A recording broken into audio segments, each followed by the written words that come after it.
All right, so we're going to be talking about some of the new features of FileMaker 2026. My original plan was to go through every feature and rank them.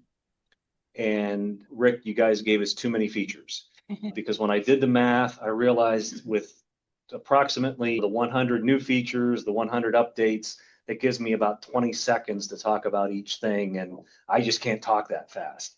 So this is not a bait and switch thing. We're still going to talk about new stuff, but I'm going to spend some time on a few of the things that are my favorites and just some of the stuff that I've learned as I've started to work with them. We are starting to play around and see what can be done.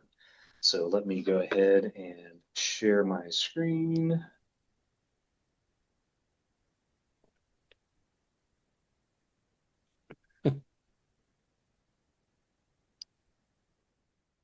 All right, talking about the PDF files script steps was one of the first things that kind of jumped out at me.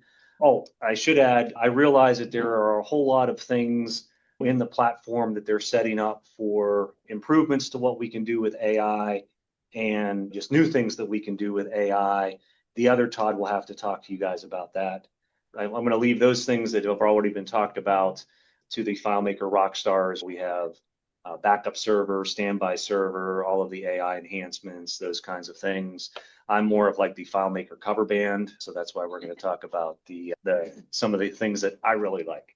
So PDF file script steps. The first one is the save records as PDF, which of course saves records to a specified PDF file. I think sure we all have used that. Does anybody know when this script step was actually put into the platform?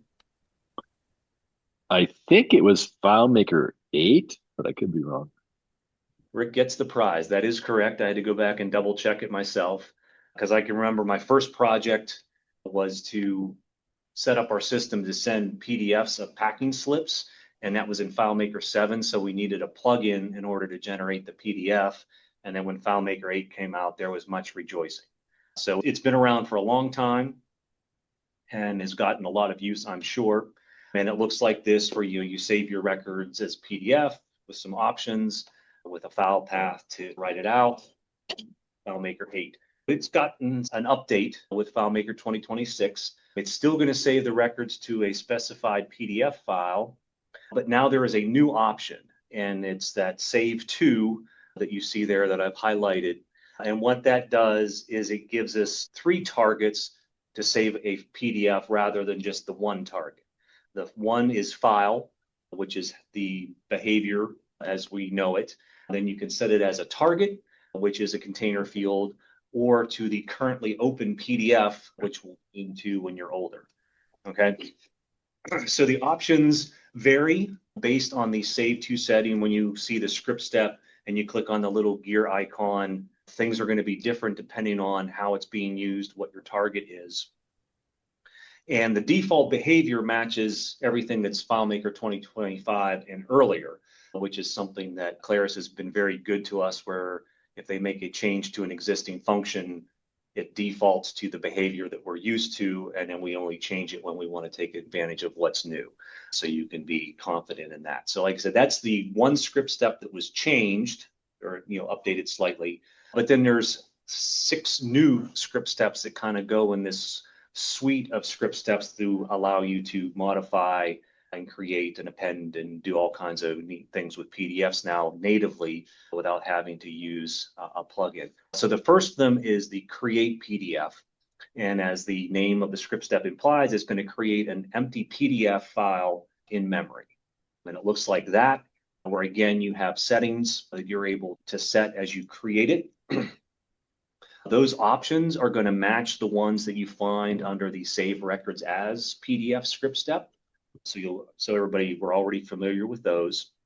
And you can only open one PDF at a time. So if you create a PDF and then try to run that script step again, it's going to give you an error because it sees that a PDF has already been created. So if you've used the write to file script steps, the behavior is a little bit different. When you're using the write to file script steps, I think we're in FileMaker 18 maybe, where when you first open the file, it assigns that file an ID, and then your write operation, you reference the file by ID, so you can write to multiple ones. But this is not the case. You're only going to have one open at a time that you're writing information to. So just be aware of that. There's also Open PDF, which opens an existing PDF either from a file path or a container field. And it looks like here's the Open PDF from a file, which is you give it the file path. If the PDF is password protected, you can also insert the password so it can truly open the PDF.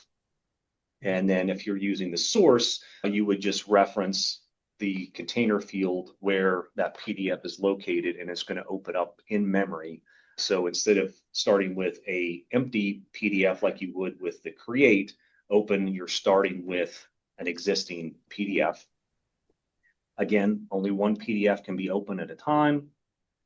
And the original PDF that you open, whether you're using it from a file path or from your container, is not going to be modified unless you save the changes back to that same location. So just be aware of that. Next script step is there's an append PDF, which is going to append pages to the file that was opened, either using the open PDF or the one that was created by the create PDF script step. And this is what it looks like when you see it in your script workspace, where you've got the file. You can also append from a source. And then you can also use the save records as PDF and with the target set to the document that was open, and you can write records to it as well. Now, all pages of the source PDF are added to the end of the target PDF. So there's no functions in there where you can say, well, I only want pages 2, 5, and 7 or a certain range. It's if you're going to insert the PDF, it's going to get appended to the end. And then just note that if you do a lot of stuff with FileMaker WebDirect, the from file option is not supported for the append. Then once you're done opening and appending and inserting things, then you have the close PDF, which is what saves that open PDF file to either a path, a variable, or a container. This is what it would look like. This is the one, obviously, where the save to is the file. And then here's one where the target is set to the container field. There is a file name that you can assign it when you save it. But if you do not specify that file name, the default file name is used. And in my experience, it is whatever the name of your file is, .pdf. So it's not too hard to figure out what that file name is going to become. And again, in WebDirect, the save to file option is not supported. And then the last one that's there is the cancel PDF. And this closes the PDF that's in memory without saving it. It's a very simple script step. There's no options. It's just cancel PDF. And this is something that you're going to use when you need to discard an in-progress PDF and start over. If something got jumbled and your error traps are set in such a way, it's, oh, something's not right, I need to go back. You would just cancel it instead of having to save something that you then have to go back and delete later because it's not any good. You can just cancel it and then it doesn't get saved at all.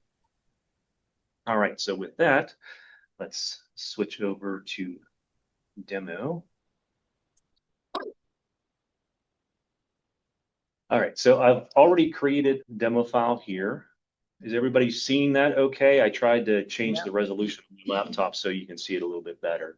So what I've done is that I've got just it's based off of the content management starter solution when you go to create a new file. And so what I've done is I've got 8 records in here with 8 PDFs. The first one is just a cover page that I created. And the other one are printouts of the help files on these script steps from the Claris website. I gave myself a pat on the back because I was like, well, if you guys ask for the demo file, I can give you the demo file and then you get documentation with it, just because. And so what I've done is I've set up a script here that's going to go ahead and just assemble a PDF. And so I'm going to go ahead and assemble it, or just run the script and then we can dig into it. So it's done its work. I'm going to go over here to my desktop where it's put this test PDF output. And when I open it up, I started with the open PDF. Here's save records as PDF, where I appended the bound set to give me a pseudo table of contents. And then I've just attached each of those individual PDFs. So now that I have one document that I can send out to somebody to say, hey, here's the information that you need to know. All right, so what does the script look like? So again, this is just setting the context, making sure, because I gave the documents a category. So I'm going for the cover page. And then I just use the open script step here where my source is that container. And then once the document is open, don't need that anymore. So I'm going to go ahead and do another find and find all the documents that are in the category of the help pages. And then at this point, I'm doing the save records as PDF. And you can see it's the save to option is set to the currently open PDF. And there's my three options there, the file, the target, or the currently open PDF. And because it's set to that currently open PDF, when I go in here to specify my options, the only option I can select is what I'm saving. Is it the records being browsed, is it the current record, or is it a blank record? Any other options that I would get to through this button are grayed out because it knows what the target is, and those options don't apply because it's going to be whatever PDF was either created or opened in the first place. It's going to just follow along with those. So then at that point, then I just set up a looping operation, and then from here, I just have to run the append PDF script step where my source is the same container field, and then I just loop through the records until I get to the end of my found set. That. And then at that point, it's just closing out the process where I set my file name, I set my file path, I close the PDF to write it out to the desktop, and then I'm done. Now, the one thing I will say that was a pleasant surprise, because I was fully expecting to have to, if I had a document in a container, I was going to have to export it, keep track of where it was before I could add it back into whatever PDF I was trying to create. But you don't have to do that. The append is going to work where if those documents are in container fields, you can append them right from the container. So bravo, Rick, to the rest of the team there. I think that was a great way to handle things because it made things a lot easier for sure. That's the script that I used. Obviously, I did not worry about any error traps to see if a document was open. What if I try to insert a PDF from a container that's empty? I didn't have any of those error traps in there, so they probably need to be in there. I have some individual script steps here. So again, here's the open PDF can either be the file or the source. And then obviously you get different options there. And again, that you specify the source, you can specify the password, the same thing in the file. You put in the file path, which is the same file path dialog that we're used to, as well as whether we need to specify a password on that one. When creating, you can see there's nothing selected, but when we go to specify the options, like I said, this is the PDF options that we're used to seeing from the Save Records as PDF. So you can specify information about the document. Same thing with the security. You can set the initial view. All of those things would be set when you create it. And then that's why you do not see the options when you get to the Save the Records as, when you're adding it to a document that's been opened. Append PDF, we already looked at that one. Save records as, just again, said our three options are the file, the target, or the currently open PDF. If I'm using file, I have the option to append to existing, specify the output, and again, here the options are not grayed out, so I can go in and again, set it just like I normally would in every version since version 8. I believe target is pretty much the same there. Again, as far as your initial view, security, all of those things can be set. But when I switch it back to the currently open PDF, that's when I am now limited in what I have to set. Close is fairly straightforward. And again, cancel PDF. Oh, and I guess there's actually a script step that I failed to put in my slides, but I have it here, is that you can now actually print the PDF once you've created it. And that is, you can either go print from a file or print from a source. So you can actually use the PDF script steps to create the document. And even if you're not saving it, you can still then send it to a printer for someone to get a hard copy if that's what they actually need, instead of actually needing to have the PDF. So those are the PDF file script steps. Okay, so we can go back to the slides. So the persistent data store is another one that immediately piqued my interest when I heard people talking about it. Now there's actually going to be a community live event here next Thursday, I believe it is, with Jeremy Brown and Mark Larichelle. Again, I said I wasn't going to be talking about things that the FileMaker rock stars were going to be talking about, but I already had this in my slides, so you're stuck with hearing from me for a little bit about it. And what that is, there's actually three pieces to it. The first one is just the persistent data store, and that is a set of named values that are saved as part of the schema. And the values remain available across the FileMaker sessions until it's explicitly deleted and removed. And the same values are accessible to all users of the file. So it's not going to be like a global variable or a global field where it's persistent across that user session. It's persistent across everybody's sessions until you do something to make a change. And then each entry in this persistent data store contains the following. The first is the name, which is the name of the entry, and this is text that you're going to be entering. The second one is an instance ID, which is an additional text identifier. And the last thing is the data, which is the value in any FileMaker data type. So you've got text, number, date, time, timestamp, and even container, if you wanted to do that. The way that I've thought about it, I think it might have been Jeremy Brown who'd mentioned it when he was on with Richard Carlton back when 26 was first released, and they were talking about this, is that I think of it as like a filing cabinet. And so the name is the drawer in the filing cabinet. The instant ID is the folder that's going to store that unique thing inside that filing cabinet drawer. And then, of course, then the data is actually what's then in that folder that's in the filing cabinet drawer. Is, like I said, that's what helped me. So hopefully that helps you as well. So that is where the data is. And then there's a script step and then a couple of functions that we can then use to look at it. And the configure, that should have been persistent data. Sorry about that. Configure persistent data that sets or deletes an entry in the persistent data store.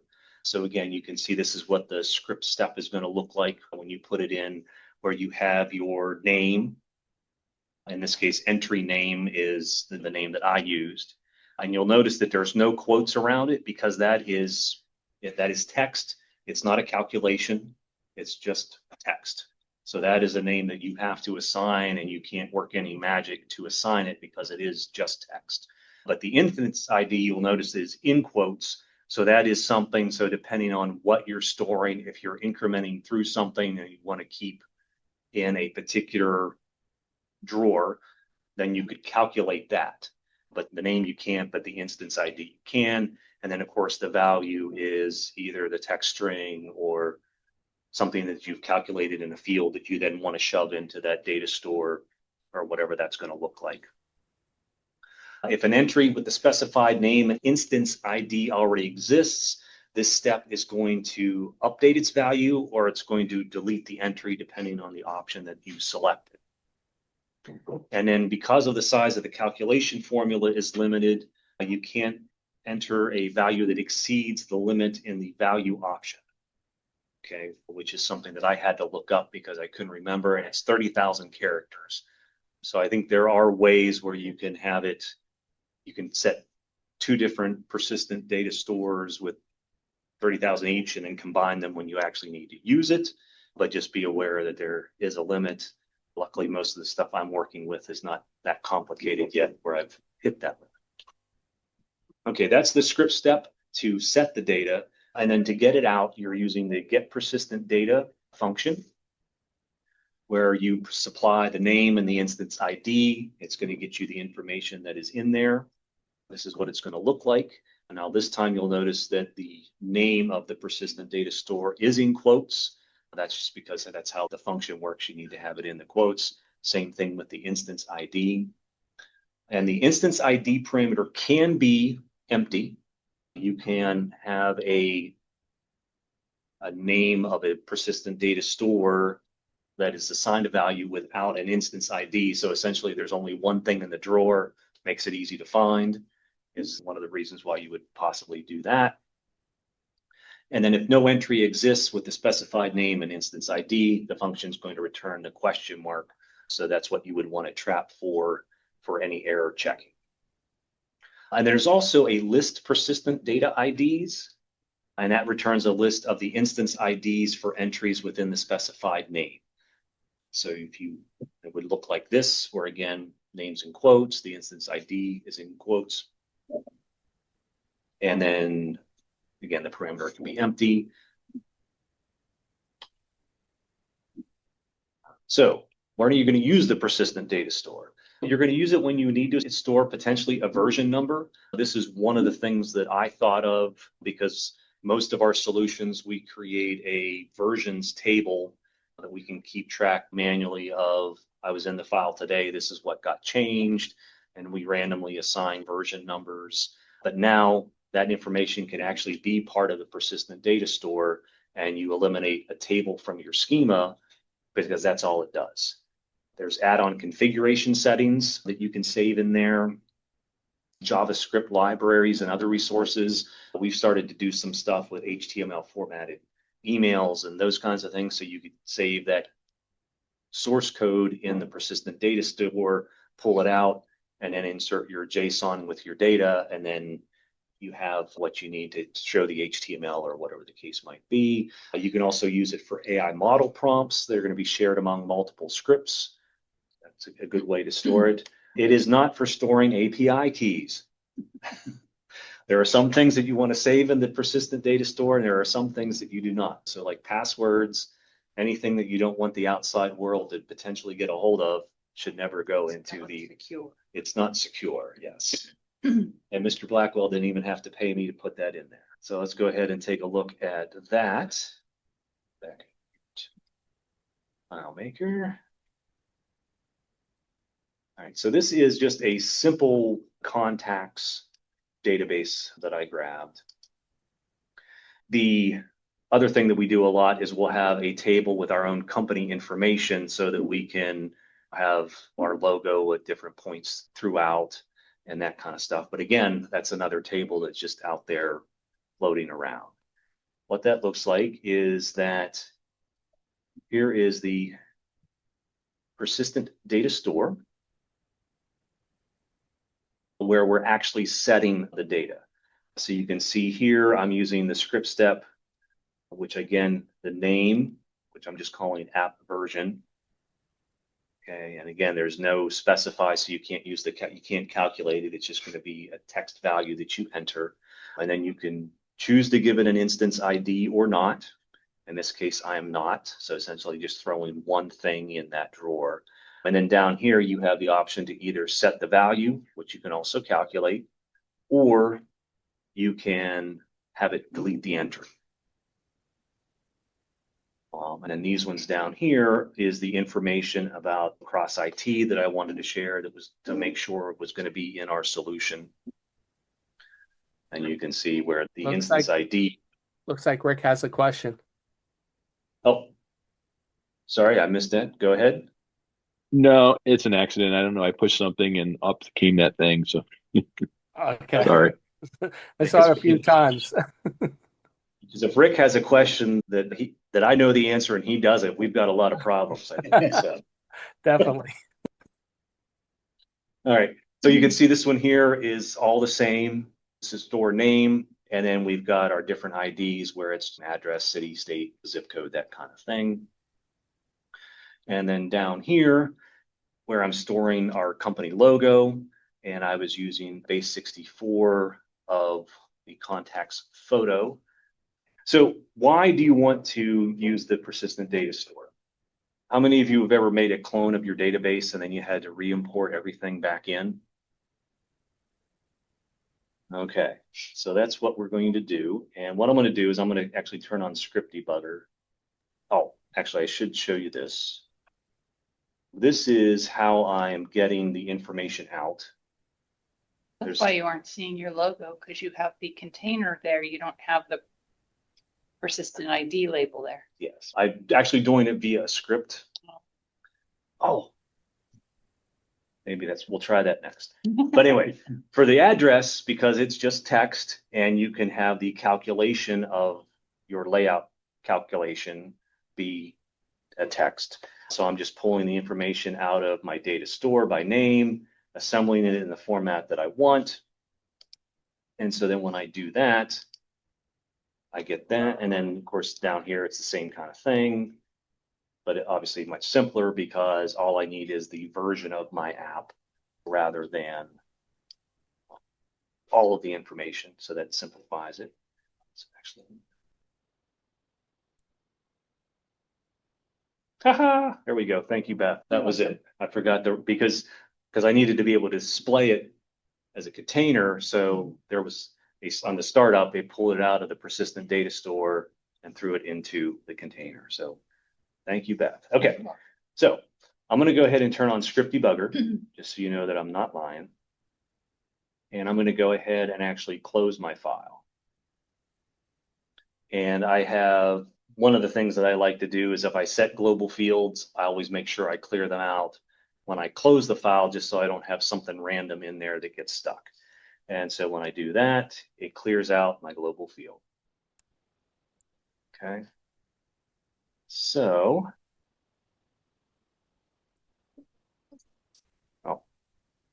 You just go to recent if you want to open the same file, right? yes, I'm going to go back over here. Everything is back. So now I'm going to go ahead and save a copy as. Call it copy, throw it on the desktop. But instead of just making a copy of the file, I'm going to select clone with no records. So I'm going to do that. Come over here. This should be this one here. And you'll see that it was a clone. I don't have any of my contact records that were in there.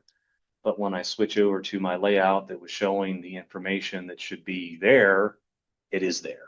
And so that's the one advantage of the persistent data store is that you don't have to worry about forgetting to copy over that JavaScript code that something very important needs to be able to execute.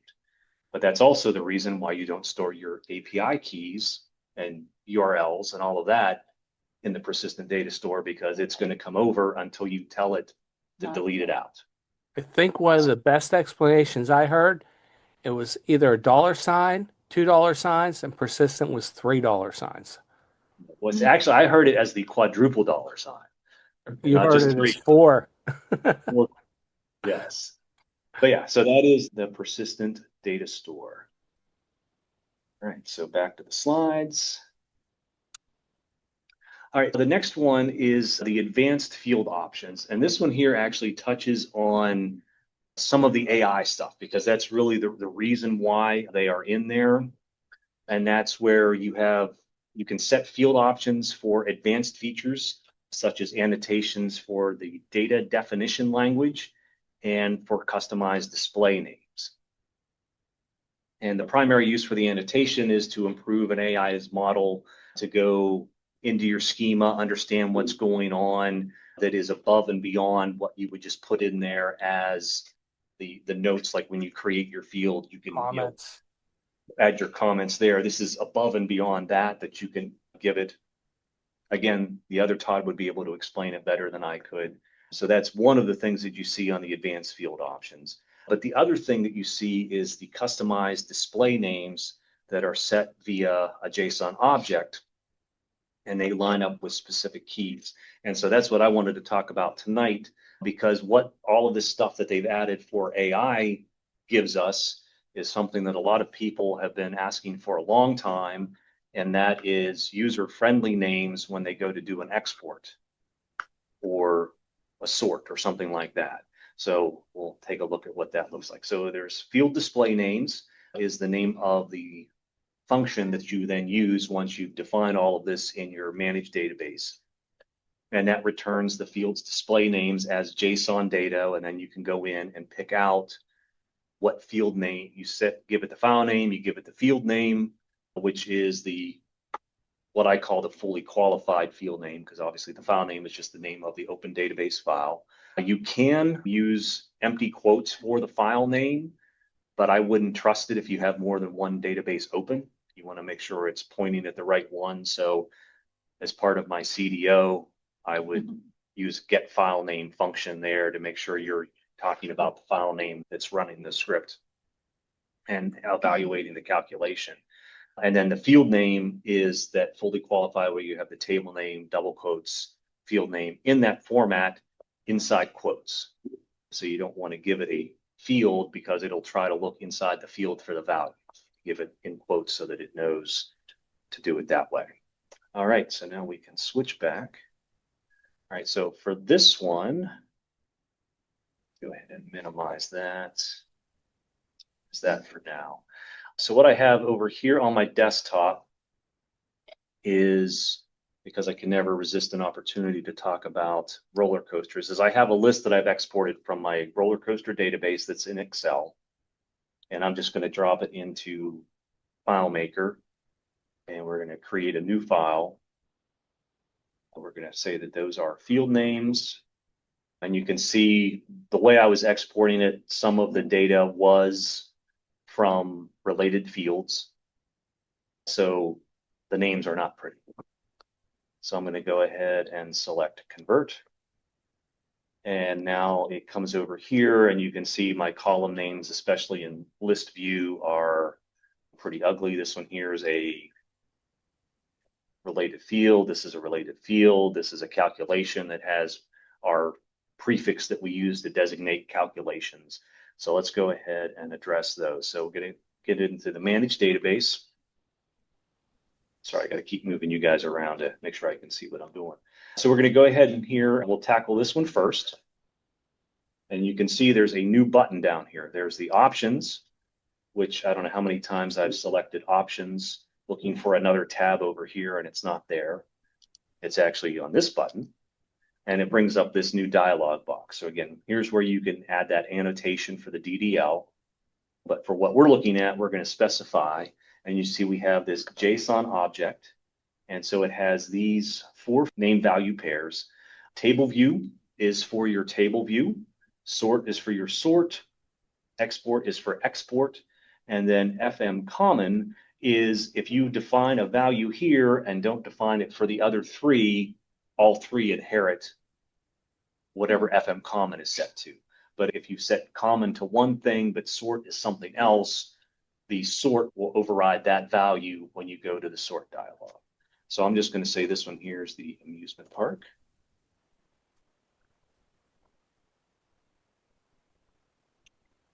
Sorry, my Zoom control panel keeps covering stuff up that I need to be able to click. And we'll go ahead and take care of this one. And for this one, I'm just going to go ahead and worry about the common. And then the last one that we'll worry about is this one here.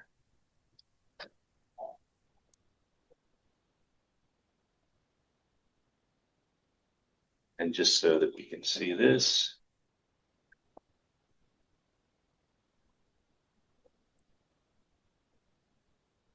we'll just go ahead and leave that one blank.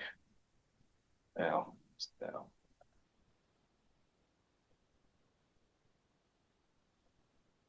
So now I click OK. We come back to our list view, and now I have an amusement park column, a credit date, a ride total without the space. But if I want to sort,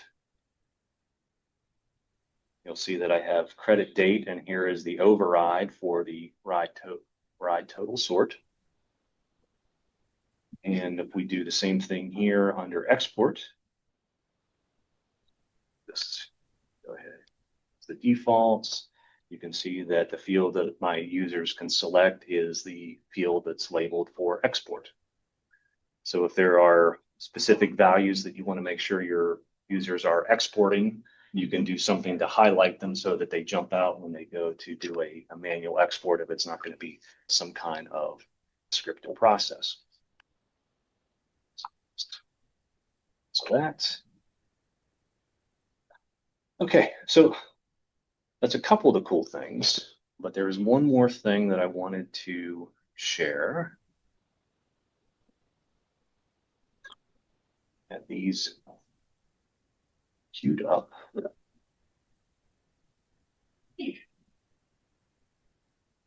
So we're going to go to layout mode, create a new layout, show coaster list, let's call it layout number 3. I'm just going to, there's our, which it's still showing the field name comes over as the label. But if I wanted to, I can do this, insert a layout calculation. So you don't have to see me try to type this. Again, it's the same thing I was using on the layout.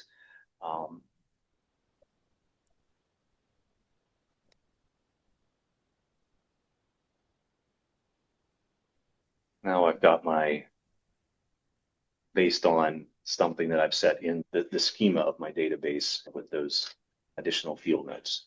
But wait, there's more. Okay. So I'm going to do this.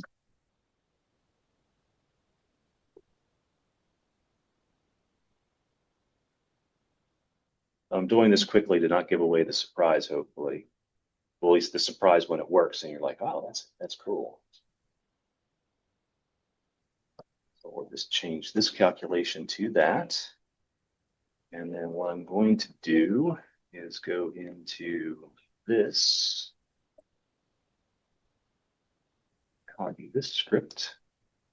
All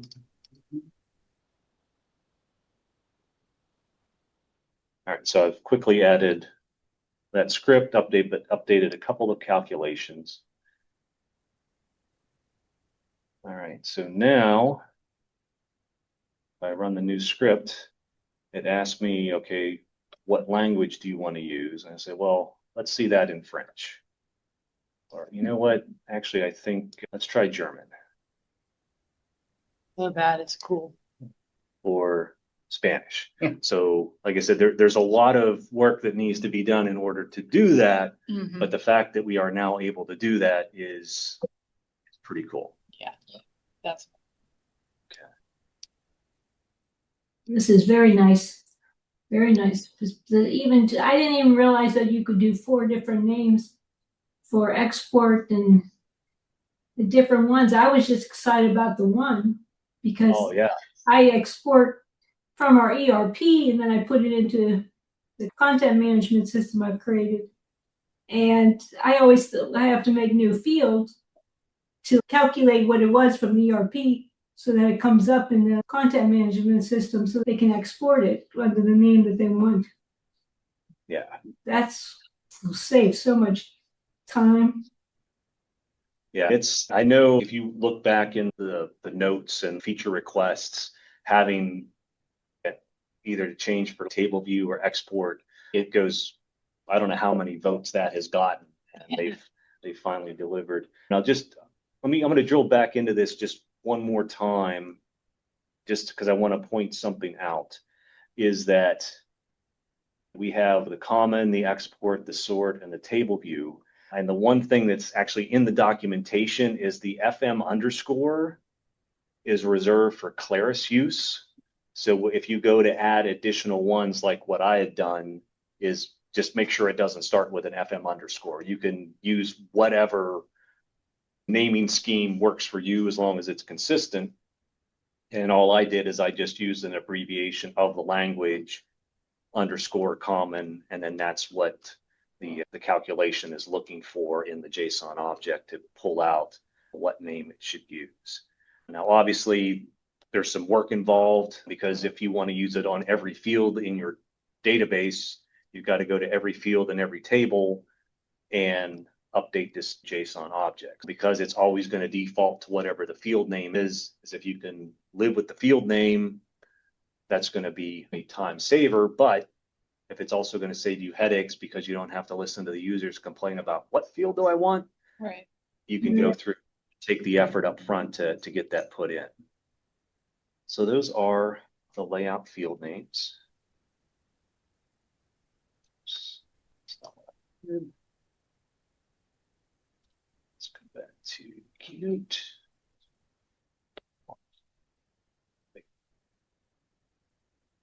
Okay. All right, just a couple of things here real quick. I know we're getting close to, I want to run too long.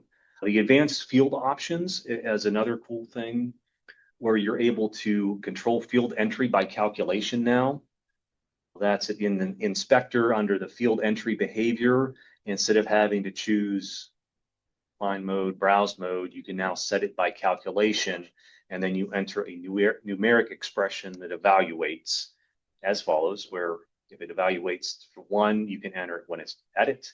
If it's 2, they're able to enter the field and select the value, but not edit it. And then any other value is view only. And then, you can prevent entry into a field. That only affects that particular field object on that layout. It does not replace anything that you would set up in your security under file managed security. So just be aware of that, which we probably are all aware that security by obscurity is not always the best policy. There's been an update to replace field contents that made me very happy. And that is that the new perform auto enter options for fields option will let you decide whether you want to have auto enter options that are updated when you run the replace field content, so you're not clobbering the modification timestamps. Because I know there's a lot of times when it's like, oh, I need to update this particular field for everything, so I'm going to do replace field contents, but I don't want to lose the person who actually edited the record last.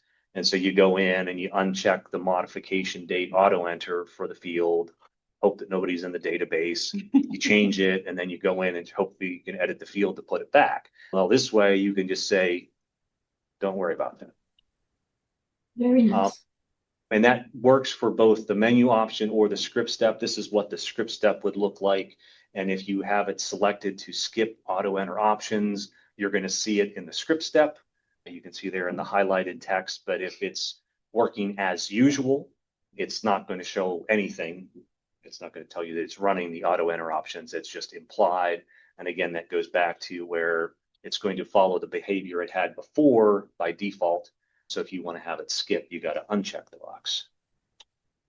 And then the last one you got to see a little bit of is that the show custom dialog, it now includes options where you can set the location of the dialog box as well as its height and width.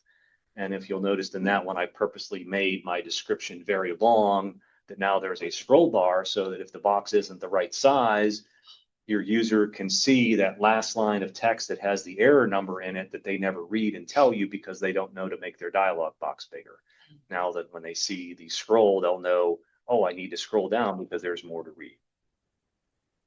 So here's a quick example where it's just, again, height, width, top and left, just like you would see for like a new window or something like that. And just the ability to scroll and know that there's scrollable information makes it less important to even need to resize the dialogue. Yeah. Because as long as you just know that there's something somebody could be missing. Exactly. But together, that's really powerful. Sorry. So let's see, I was going to show a few of these things off. So let me go, we'll just go back to the roller coaster list. I'm going to do is I actually created some fields just so I could add them to this table. So now I've got primary key and a couple of modification fields that I've added in.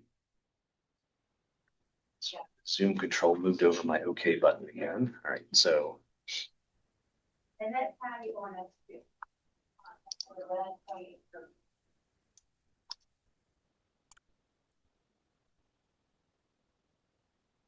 And please don't judge me. I'm just throwing these on the layout so they're on the layout.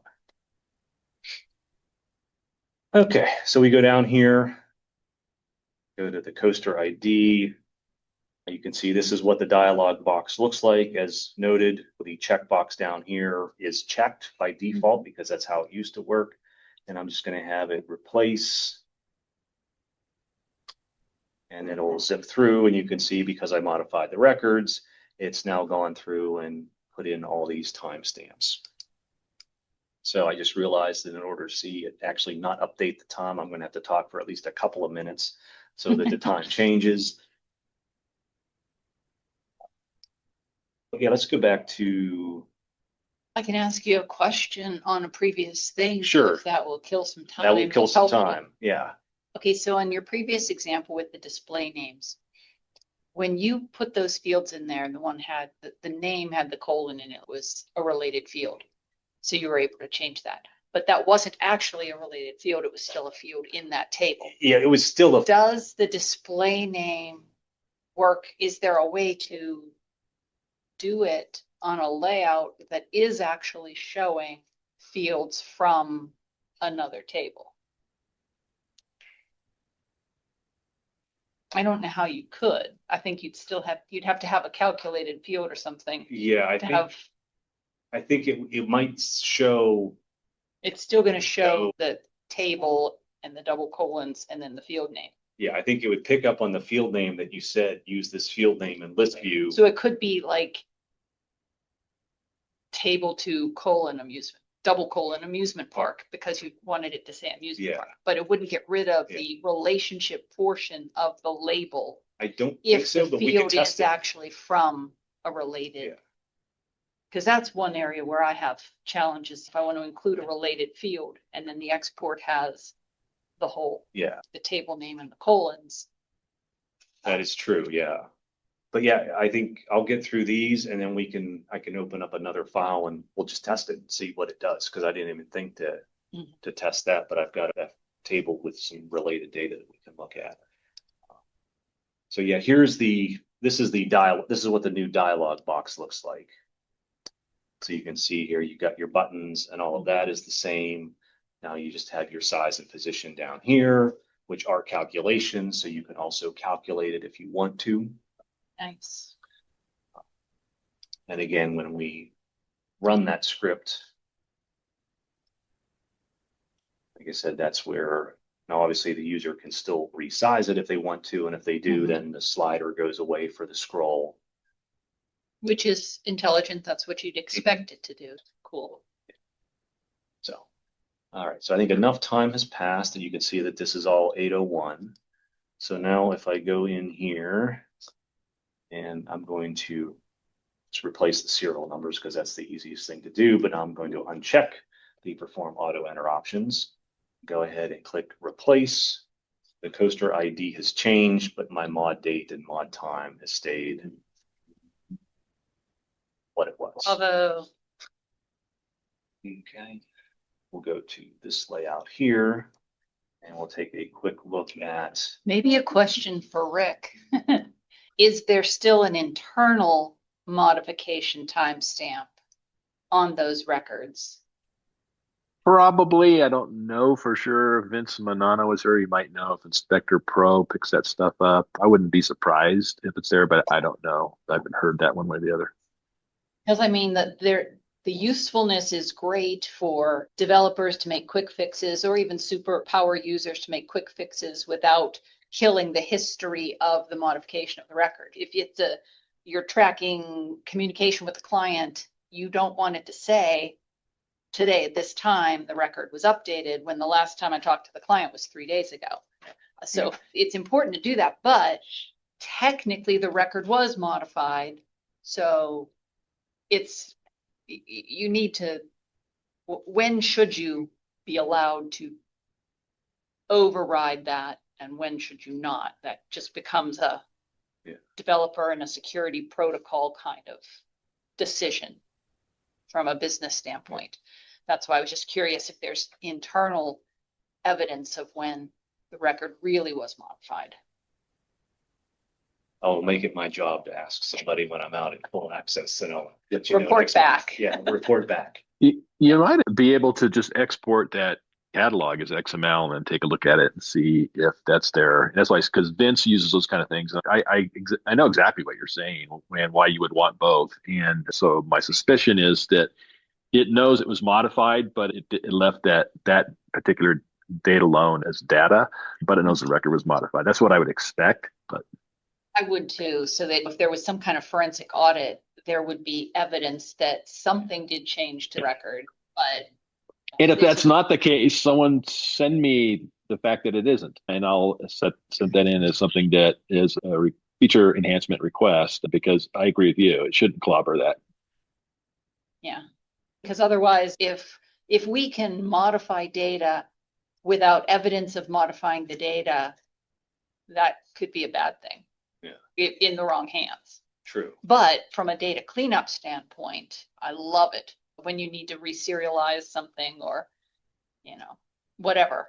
I see value in both. Yes. Okay. Yeah, so here are the field entry behavior changes in the new inspector, where you can see in browse mode, you have edit, select only, view only, or set by calculation. Same choices in find mode. So I think we're all familiar with edit, so I'm going to just move it to select only. Make my changes to the layout. So it lets me in the field. I can come in here, do a copy, but it's not letting me edit the field. I love that. And then if I go back here to my data tab, do a view only. Now it's not even letting me click into the field. So I'm not giving them false hope. So there wasn't the checkboxes for browse and find anymore? It's Correct. View only or, yeah, okay. And then, like I said, the last one, it's not what I want. You have to select the field? Yes, that helps. Thank you. Sorry, it's been a long day. All right. Yeah. So if we set by calculation,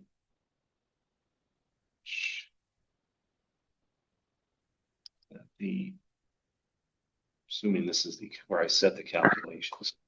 Todd, So while you're doing that, I saw what you just ran into with the new quote, air quotes, smart inspector. To let you know, the 26.0.2 update that's coming out next Wednesday switches back the default to the old 4-tab inspector with the option, if you want to bring up the new smart one. We are still continuing to work out some of the rough edges, but we're bringing back the old one. So you won't run into that again.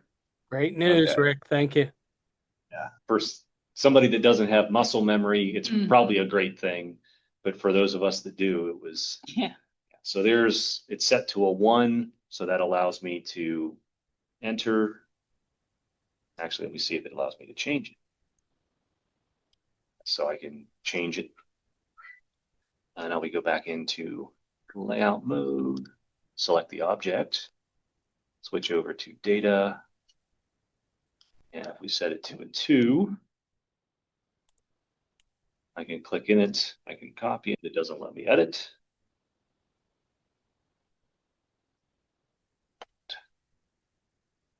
Because it's the best number. So obviously I was just setting the numbers manually, but if you have a calculation that evaluates to either a 1, 2, or anything else, you'll be able to control that via a calculation to be a little bit more granular on what your users are able to do on each layout. I love that.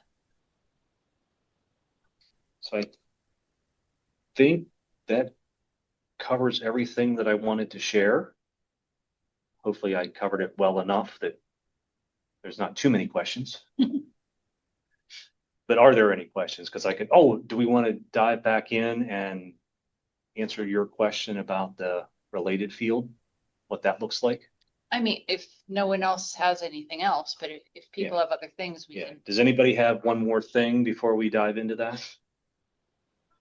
Hey, Todd, I'll jump in. I have a question, although I will say you did a really good job, and I have a question. Okay. Both things can be true at the same time. I wonder if you've had a chance to play with the advanced field configurations in a sort. I might want to show the users a global field, because sorting on a global field would be meaningless. I asked this at a previous user group. No one knew at the time. Maybe you know. Can you put a null in there to make a field disappear? And I guess the same question would apply to an export. It's JSON, so I know open quote, close quote, I take it that it's don't change it, but I wonder if null takes the sort off the list. And wouldn't that be cool if it did? Yeah, Yeah. I mean, here, let me reshare my screen. Desktop. We were in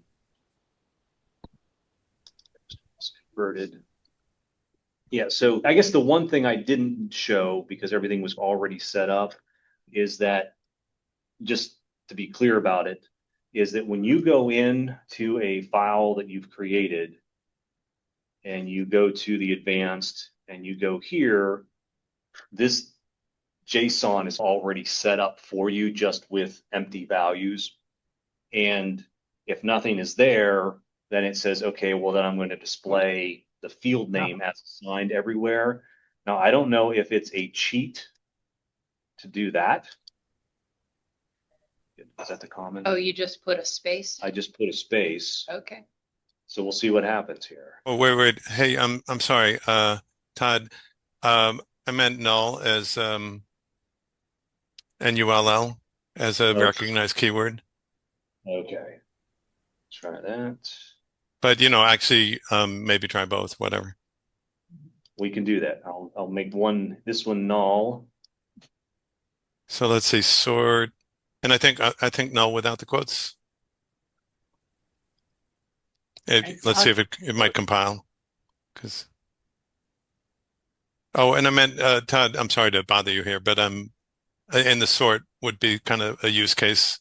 So you like take a global field and say, don't appear, just for the sort. The others are awesome. Okay. And this will be breakthrough if it works without the quotes. It's giving me an error when I tried the quotes. I don't think it would work without the quote. Okay, all right. Well, lots of other versions. Field JSON type. Yeah, text. Nope. Okay, I thank you for trying. Okay, Yeah, well, that's not going to work. and let's try the space. A space would work. Oh, that would be cool if it causes not to show up on the sort. So if we go back into browse, go back into sort. Dun, dun, dun, dun. Drum roll. Look, there's a blank there. There's a blank. I mean, That's where it it's is. kind of a FileMaker hack than an actual solution. Yeah. It's We never do definitely a hack. hacks. What We never do about hacks. what about not space? Just leave it just quotes. Well, if you leave it as quotes, it's going to pull in the name of the field. That's its Okay. deep behavior. If you don't define something, so you could at least hide it from the user. And I hate to say this, but for some of our users, that's enough. If it's out of sight. Yeah, it's a hack. Yeah. I mean, Find maybe it though and can- would copy it over. Yeah. Yeah, so you That can't is still working. sort on it. it's still there. It's still there. So But yeah. it's there even though it's not there. There. So like I said, it will at least hide it from view, but they would still be able to select it because I think we all have users that are good at putting the square pegs in the round holes. Put it on Rick's list. Hey, thanks for trying. Let me squeeze one more question and then I'll shut up. The settings that you put in there, you got to pull them out with the functions or whatever. They don't show up when you toggle in the field defs, the little toggle bar up top. Cool. I don't believe so. No, they do. Click on it 3 times. Oh, 3 times. Awesome. And then one more. Click. Oh, Go over onto the advanced. It should bring up the see where it says advanced. There's okay. I thought it did. Okay, It's doing something. Hold on. Display names. Wait, that's something. it's toggling I guess- between. Yeah. No, it's Yeah, something. It's because it's 3 instead of 2, so it's doing something. Hey, Todd, can you put a comment in just because that's one of the classic Yeah. toggle? Just a field comment. Okay, so you got some field. That's one. Okay. Roller coaster or something. Okay, that's an ambitious comment. Oh, you should Okay, see so- some. This is nothing. You should see some of my So comments. that shows there- up. That's where you can put your auto enters. Now, And let me do- that's the new one. That's saying, hey, we did something. It's too long to tell you. Interesting. So Okay. it will show you what's in the Showing you both. DDL. Yeah. But it And only said, hey, display names were Too long to configured. tell you. Too long. Yeah. But 19 at least different languages. change from default. So it's good. They did they added something. They did the best. They did the most they could do. Yeah. It's indicating that there is something There's more. not standard. You can investigate further. It's up to you. Thank you. Say, click here to get the rest of the story. Yes. It's just a teaser. It's a movie. Yeah. But AI loves that field. Yeah. It changes. It's a game changer. That field is a game changer. Yeah. For sure. Anybody else have one more thing before we look at Beth's question? Rick, any good updates? Oh, there's a lot of good stuff coming in our first update, 26.0.2. If you are a partner, you got that notice today. If you get the digest, you'll see it. If not, but there's actually a lot in it. And then that one pales in comparison to the 26.1.1 that's coming after that, which will probably come out in early fall. We're continuing just to move the stuff forward. And then that's not even including the Agentic Development Toolkit that's coming out beginning sometime in next month, where it's going to be an open developer preview where people can begin to essentially use AI to write scripts, calculations, relationships, build layouts, put UIs on top of them and all that stuff. The missing piece, we put all the AI in that you can build for your end users, and now we're putting the AI in that you can use as a developer to help you develop. So it's like a watershed moment, probably eclipsing even what 7 was. How much more is this changing from ProofKit? It's very much so the UI part, because ProofKit is just the UI part. And so it essentially leads off from how far they could get it and what they could not do.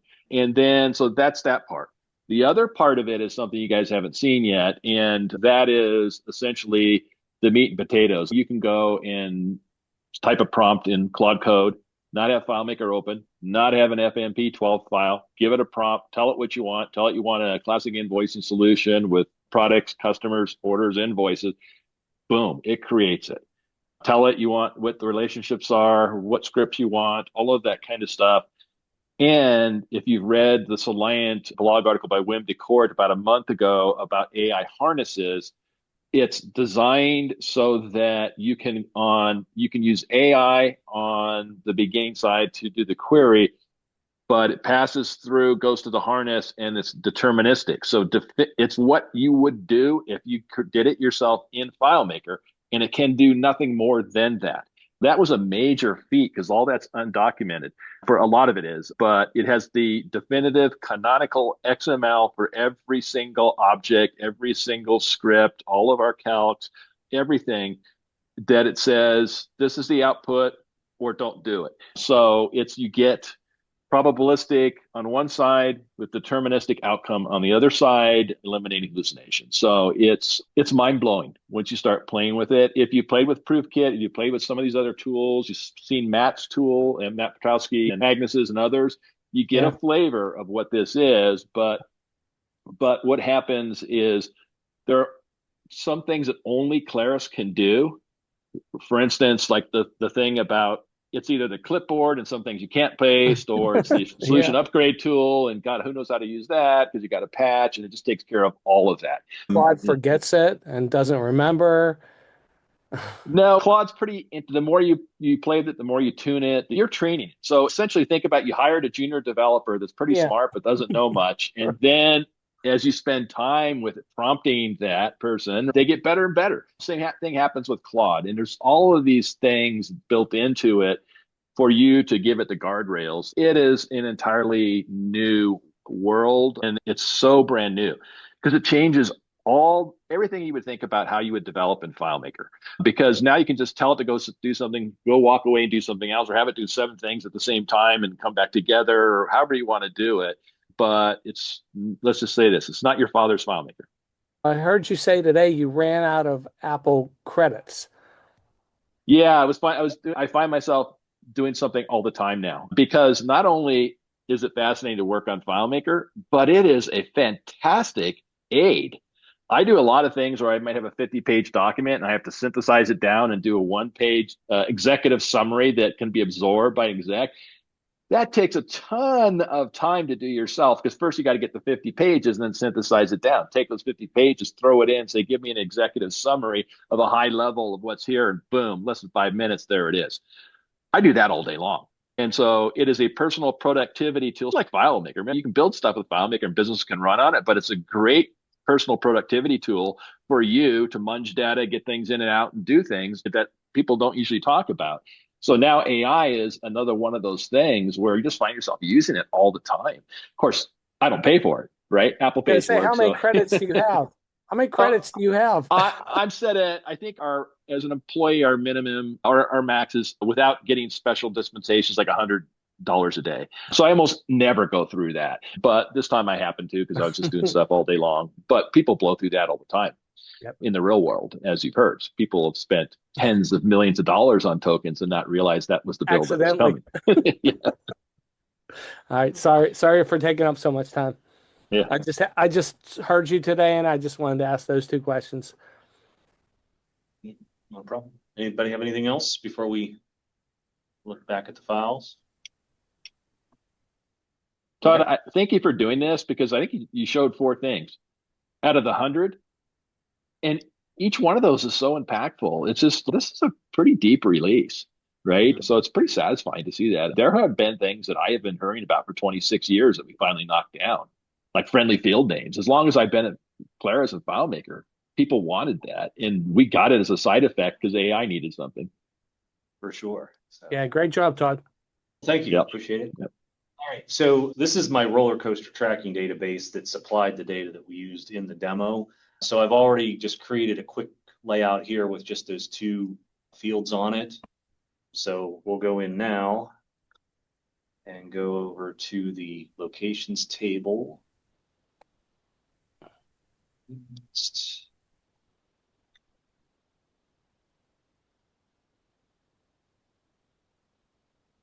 Look at that. So if you have a custom display name on, it uses just that and doesn't include the table location. Yeah. That is awesome. Okay. Let's take it one step further here. Yeah, we're going to do export. There. Yeah. Well, you didn't set it for export. I set it for the common, so it should carry to common. all of them. That's so right. We'll see what it does. All right. So let's, untitled is fine. So it's untitled, because I can't not give it a name. So and those are the fields. Those are the fields. Now,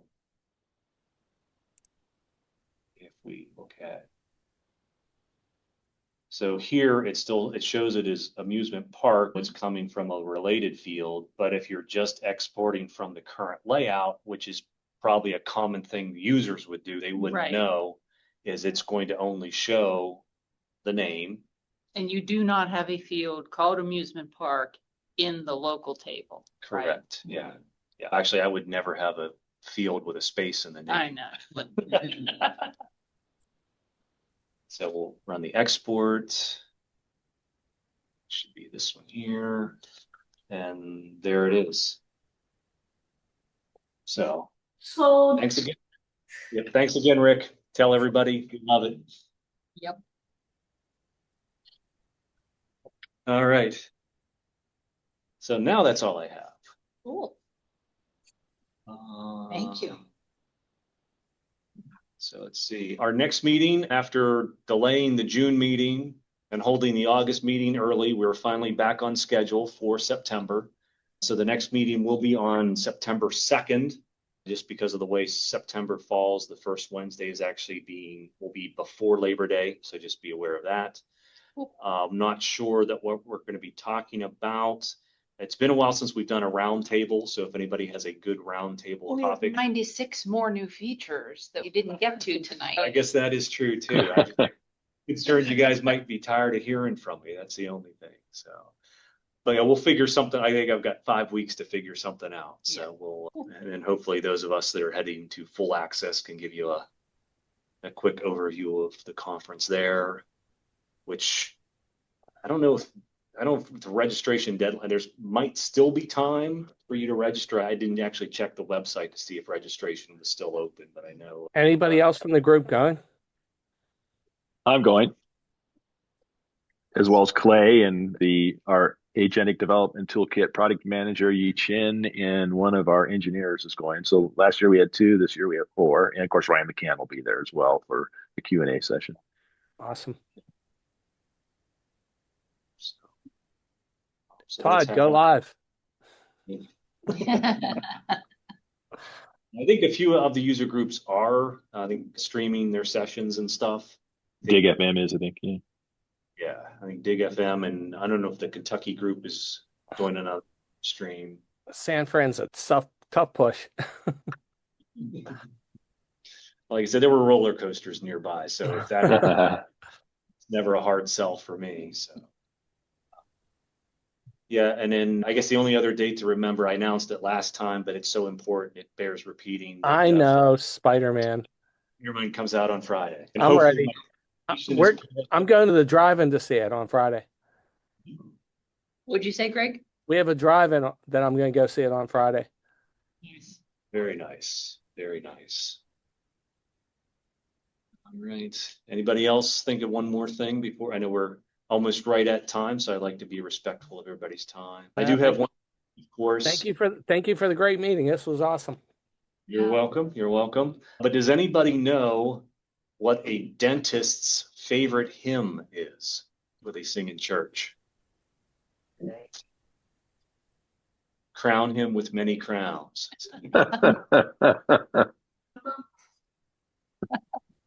All right. You guys are safe. I only have the one joke tonight. Thank you, Rick. All right. Sure. Thank All you. Thank Thank you. you, everyone. Great to see you, Rob. Glad you could join us. Yeah. Oh, good to yeah. see you, Rob. Yeah, thank you so much. All right. And thanks, everyone else. And we'll see you all next month. Have a great trip for all of you into Yeah, the. safe travels. Take care.